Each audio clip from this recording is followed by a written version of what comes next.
Hi friends, నా పేరు సమత. నేను పద్మావతి మహిళా యూనివర్సిటీలో ఎంబీఏ మీడియా మేనేజ్మెంట్ చదువుతున్నాను, department of communication and journalism. ఈరోజు ఒక లాస్ట్ స్టూడెంట్ని ఇంటర్వ్యూ చేద్దాం పదండి. Introduce yourself. Myself K. Rajeshwari. I am from 5IDC, third year, 6th semester, and she is CH Meghana from the 5IDC LLB second year, pursuing 4th semester. లా ఎన్ని years, దానివల్ల మీకు ఏం use అయ్యింది? లా 5 years. దీంట్లో మనం 5 yearsలో కూడా 3 yearsకి మనకు సబ్జెక్ట్ వస్తుందో రాదో మనం చెప్పలేము. ఈ 5 years LLB వల్ల ఏమవుతుందంటే ఒక 2 years మనం అంత క్లియర్ కట్గా కూర్చొని చదివినా చదవకపోయినా ఇంకో 2 yearsకి మనం రియలైజ్ అయ్యి బాగా చదువుతాం అన్నమాట ఈ 5 years LLB వల్ల. అది బెనిఫిట్. తర్వాత నెక్స్ట్ కెరియర్స్ ఏమేమి ఉన్నాయి అనేది బాగా తెలుస్తుంది మనకి. అందులో జాబ్స్ ఏంటి? లాలో అడ్వకేట్ ఉంటారు, తర్వాత పీపీ ఉంటారు, ఏపీపీ ఉంటారు. 5 years LLB వాళ్ళకి జేసీజే రాసుకోవడానికి ఎక్కువ ఛాన్సెస్ ఉంటాయి. ఈవెన్ 5 years LLB చదివిన వాళ్ళు జాగ్ ఆఫీసర్గా, లైక్ ఆర్మీలో కూడా జడ్జి ఉంటారు. సో దాంట్లో జాగ్ ఆఫీసర్గా కూడా వెళ్ళొచ్చు. ఈ ఫీల్డ్ సేఫ్ కదా గర్ల్స్కి ఇప్పుడున్న generation? Yes, it is safe to the girls. Because ఎందుకంటే ఎస్పీఎంవివిలో ఓన్లీ ఉమెన్స్ ఉంటారు. ఆ ఉమెన్స్ ఉండడం వల్ల ఏమవుతుందంటే we will not distract our cells.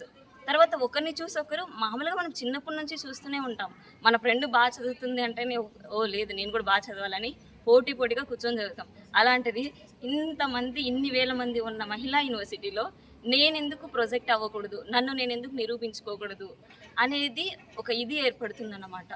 అప్పుడు మనం ఎక్కువ బాగా చదివి మంచిగా అచీవ్మెంట్ ఇవ్వడానికి అనేది ఆస్కారం ఎక్కువ ఉంటుంది.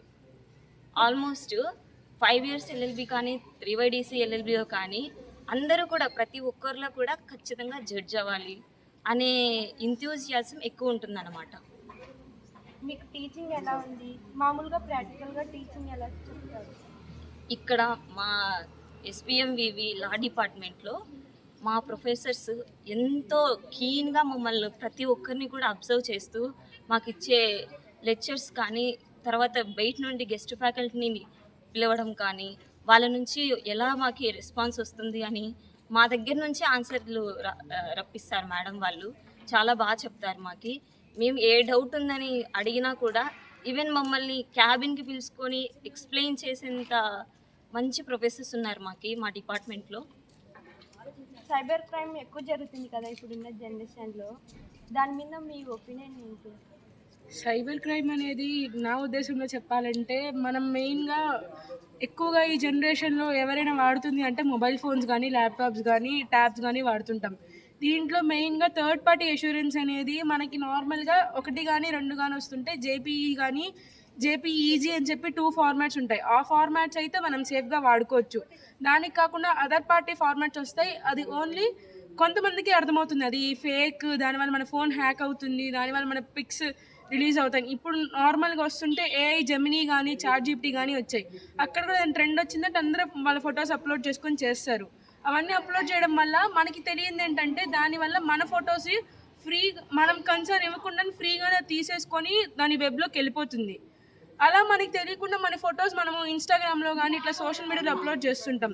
అప్లోడ్ చేయడం వల్ల ఇవన్నీ కలిపి మనకు తెలియకుండా మన ఫొటోస్ ఇంకో థర్డ్ పార్టీ వాళ్ళ ఫోన్లోకి వెళ్ళిపోయి వాళ్ళని మార్ఫ్ చేసి అవన్నీ చేస్తున్నారు.